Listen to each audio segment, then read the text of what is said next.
Magandang tanghali po sa ating lahat mga kabayan. Habang tayo binagbaybay itong kalsada mga kabayan, meron tayong napansin. Isang ate no, na napakasipag at nagtaka ako bakit ang dami niyang container mga kabayan. No? Kanina pa siya pabalik-balik nag-iigib. Opo. Ano kayang meron? Siguro marami siyang niluluto, no? Naglalaba. Hindi natin alam kung nililigo niya yung bahay niya sa sobrang dami ng kanyang iniigib. Ate, hello? Hello. Kumusta? Anong pangalan? Si Deborah po. Ha? Deborah po, sir. Deborah. Opo. Siguro divorce na kayo ng asawa mo. Wala na, sir. Wala akong asawa, wala akong kapatid, wala akong tatay, wala akong mag-anak na po. Ako lang mag-isa na sa bahay. Kasi ang pangalan nyo, Deborah kasi. Kaya ayan tuloy. Oo. Divorce na ang lahat. Oo. Walang tatay, walang nanay, Oo, walang kapatid, Opo. Ito lang walang po. asawa. Walang asawa. Apat ng anak ko, Ilan sir. ang anak nyo? Apat po, sir. Apat. Apat, sir, Oh. namin doon. O maitanong ko sa iyo, bakit ang dami-dami mong iniigib? Ano bang niluluto mo sa bahay nyo? Ulam namin, sir. Ulam? Kailangan ba talaga na ganun kadami yung iigibin nyo para maluto yung ulam nyo? Opo, sir. Para may baon yung mga bata ko, sir. Hindi, kanino itong tubig? Sa inyo po yan? Pag-igibang na, sir. Ay, nag-iigib kayo. Opo. Oo, kapitbahay namin, sir. Doon, sir. Tapos, iniigiban nyo, hindi binabayaran kayo? Opo, sir. O paano, per container po ba ang iniigib, per balde? Oo, balde. O magkano isang balde? 15 po, sir. 15 isang balde. Opo, sir. Bubuhatin mo lang. Ang bubuhatin ko, sir. Wow, masil-masil na pala yung katawan nyo Oo. kasi mabigat yung pagbubumba Oo, plus talaga. binubuhat nyo pa yan. Opo, sir. Nasaan po ba ang bahay nyo? Doon sa Lanat po, sir. Araw-araw kayo nag-iigib Opo, sir. para magkapera? Opo. Apat na anak nyo? Opo. Tapos dito nyo binubuhay, ito yung anak. So ayan po mga kabayan, ang ginagawa pala ni ate, no, apat ang anak, wala ng mga magulang, wala ng mga kapatid, asawa. Uli lang lubos na po talaga si ate Deborah, no? Tamang-tama doon sa pangalan niya. Napakasipag, ito lang talaga yung kanyang ginagawa, no? Nag-iigib sa mga kapitbahay kung sino yung paigib si ate. Nandiyan to the rescue at 15 pesos per balde mga kabayan. So araw-araw po talaga itong ginagawa, no? Minsan siguro malalayo pa, no? Sipag, tiyaga, napakaliit at napakapayat na babae pero napakalakas. Grabe mga kabayan. Kaya titinan natin kung saan-saan niya i-deliver mamaya yung kanyang mga iniigib na tubig para sa kapitbahay niya.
Basa na ako, ma. May bisikat ko na. Susunod ng damod, ma. Atan. Dibil-diribo.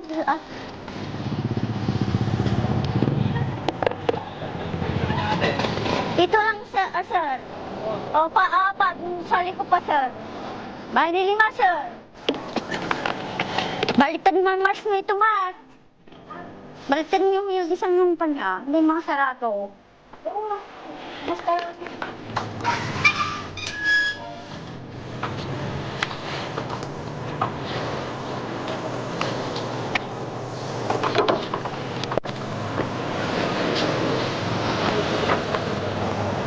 Gawanda ka.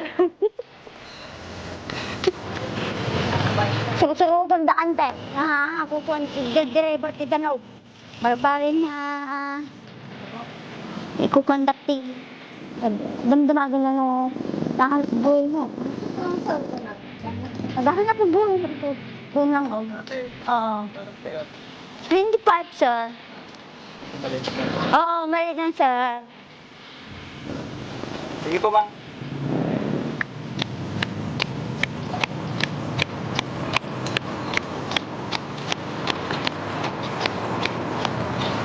Tenta. Tinsik.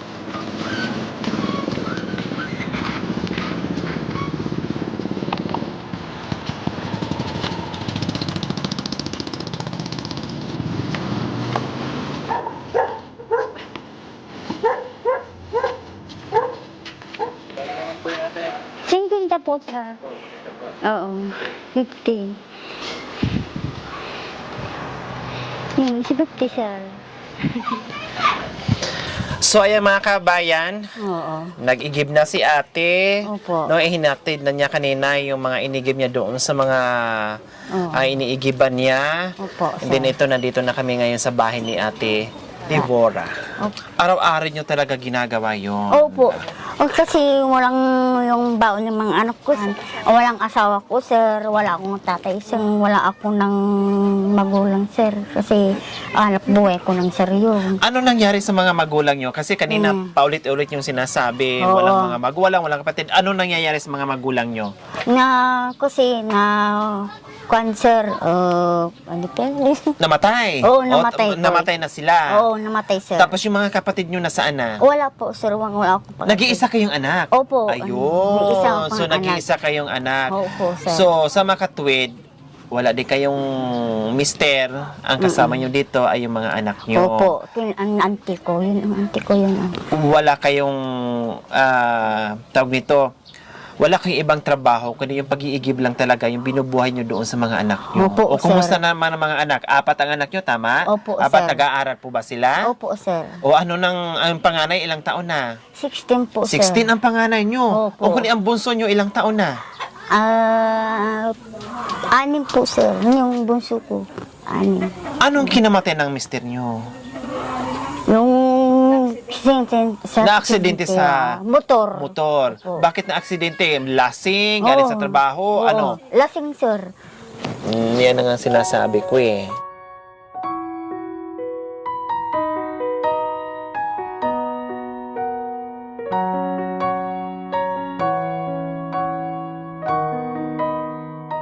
Ko na kayo ay adopted child. Tama? So yung nag-adapt sa inyo yung foster parent nyo ay namatay na. Tapos malamang may mga kapatid kayo sa Ina. totoong nanay nyo, Opo. biological parent nyo. Ilan ang kapatid mo doon? 3 po. 3. Ilang taon ka nung dumating ka doon sa foster parent mo? Bata po po, sir. Baby pa. Oh, baby months. pa. So Oh. ilang months po yun? Wala ko pang alam po, sir. Bagong panganak? Opo, sir. Kasi po yung mother ko niya yan. Mm-mm. Nag-abroad daw yung asawa. Sa nabuntis ng tambay. Buntis Tapos ng tambay. nakot daw yung mother niya na Malalaman ng asawa. nabuntis siya sa tambay. Yan ang anak si Yung Yung. Okay. So, medyo masalimuot. Pinahingi sa kapatid ko po yan. Na bagong panganak. Gaganyan lang yun. So, kita mo mga kabayan, no? Yung ngiti ni Ate Devora kanina, yung sipag niya, yung determinasyon niya sa buhay para sa pamilya niya, akala mo napaka-strong. Which is strong talaga mga kabayan. Despite do sa pinagdadaanan niya kung ano yung personal problem niya, no? Kaya lumuha siya kanina kasi narinig at sinabi ng kanyang tiyahin na gano'n yung sitwasyon sa kanya. Pero lumalaban. Lalo kung napahanga ni Ate Devora kasi siya pala ay adopted child, no? At ito ay isinilang. Baby pa lang ay kinuha na sa tiyahin at pinalaki na kasi yung nanay niya ay yung nanay at father niya, yung father niya nasa abroad, hindi nabuntis ng tambay, ayaw malaman at takot na pag-uwi ng mister bakit may anak na nabuntis yung kanyang asawa. So ngayon, pinahingi, binigay doon sa China. Ito yon si Ate Devora. So kaya pala lumuha siya kanina na pag-usapan yung tungkol. Pero talagang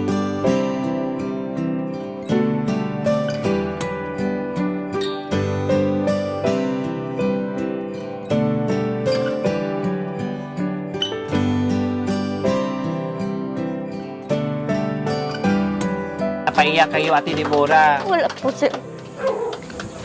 Maraming salamat po.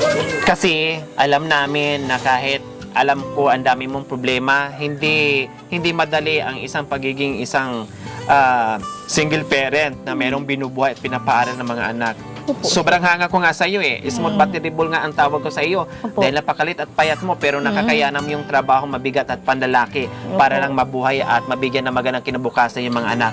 No? Opo, Pagpatuloy, huwag mawala ng pag-asa. Opo, Go lang. Malay nyo, ngayon naghihirap kayo. Pero balang araw, isa sa mga anak nyo o lahat sila makapagtapos ay giginhawa din ang buhay nyo, Ate Devora. Salamat po, sir.